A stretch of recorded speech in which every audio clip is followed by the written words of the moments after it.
So I'm not as fly as Darius, and I had to write down what I'm gonna say, so don't judge me for that. So my name is Maya. I'm an environmental advocate in the city. I am a justice campaigner, I'm a settler, and I don't believe in borders.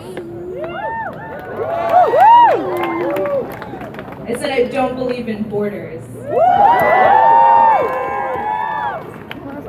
Today we're coming together to join with hundreds of thousands of communities across the world in defiance of environmental racism, colonization, and injustice. It's really incredible to see so many people coming together to speak for our earth and for those whose voices continually go unheard. In November, I was in Morocco, in Marrakesh, for the United Nations Climate Summit. These are spaces full of cultural erasure, greenwashing, reinforcement of borders, dehumanization, delegitimization of the struggle of marginalized communities.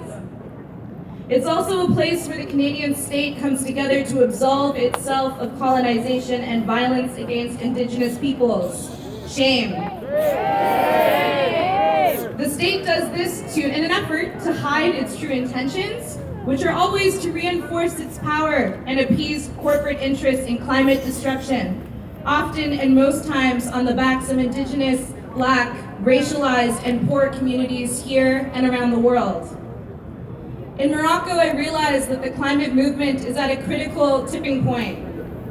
Its survival depends on our capacity to see through the messages we are being fed by the state and by classist greenwashed media.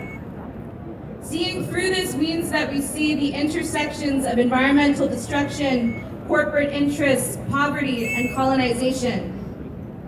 The hypocrisy of the state in touting itself as a leader on climate while continuing to poison Indigenous communities like Grassy Narrows. Shame. Shame.